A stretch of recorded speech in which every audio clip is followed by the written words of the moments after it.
I'm going to talk a little bit about cleaning up the resins after they pop out of the mold. So here is the original sculpture for this piece.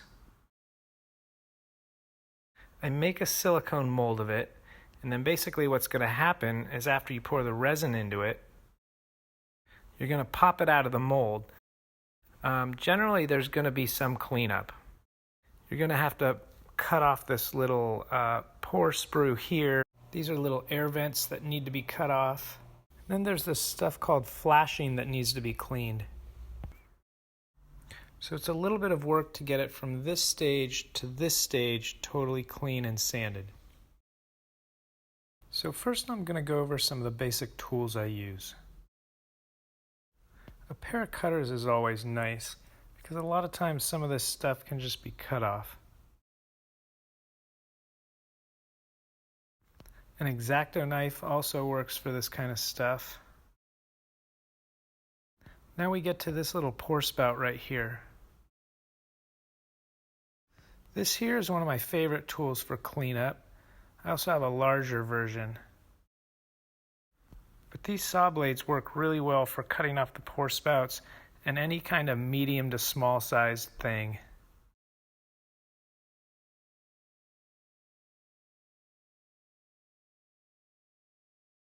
I might come back in here and cut a few more times and try to get off as much as I can. So now let's talk a little bit about flashing. Flashing is this little ridge of resin you might get. Here's an example of flashing that's a little more obvious right on this figure's hand. So a lot of the times you get the flashing because when you pop the piece out of the mold, what happens sometimes is right around here where the seam is, it might not be a perfectly tight fit. So when you pop it open, some of it will squeeze into that extra space, and that's called flashing. So with a lot of the times, if it's a two-part mold, you'll just have a ring of flashing around the entire piece. So my main tool for cleaning up the flashing is just an X-Acto knife with this standard blade. It's really easy to just scrape it off. And that's really all you have to do to get rid of it. This is a very sharp blade. I'll go through a lot of X-Acto knife blades just because it makes it a lot more difficult if the blade's dull. And then I really just go around the whole piece, scratching the surface with the X-Acto knife, removing the flashing, and kind of just blending that seam into the sculpture. Sometimes I'll use the knife to cut little pieces off.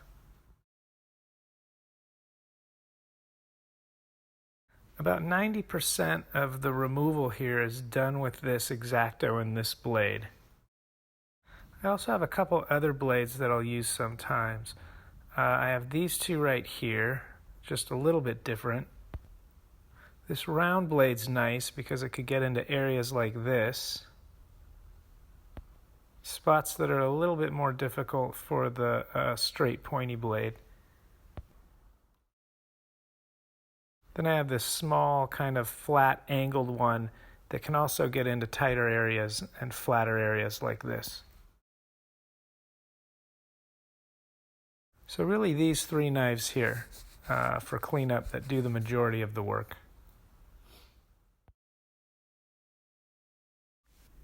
Another tool that I like to use is this little rat tail file. This comes in handy because sometimes I might need it to get into little spots like this, like right in the hand. It also works really well for getting underneath the little armpits here. And it really just gets into areas that sometimes the X-Acto knife or the sandpaper can't get into. It works great for round and organic shapes and leaves a really clean mark. So after I run through it with the X-Acto knife, it's pretty clean. At this point, I'll usually run over it with sandpaper to give it one final cleaning. I like to use these round pads that are used for an electric sander. What I like to do is cut it in half. And with this little half shape here, I can usually get everything sanded. So I can bend it like this and then come in here and sand it like that. The nice thing is you get this really crisp round edge here, so I can really come into all of the little corners and get a nice clean sanding on it. Then you also have this really straight crisp edge, which is also nice for getting into tight spots.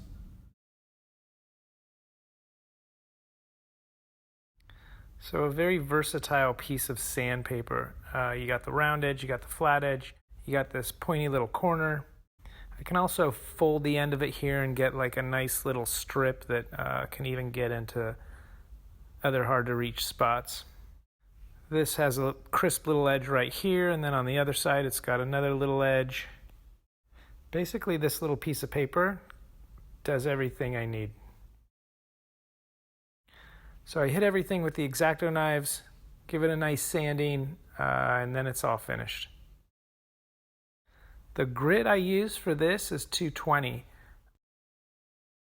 I can pretty much get everything done with the 220 if my casting is clean. I definitely recommend the red pads.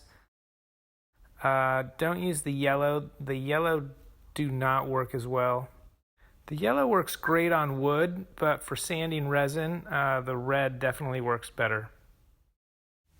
I would always recommend spending a little extra time making sure that your sculpt is super clean, and then spending a fair amount of time making a really good mold.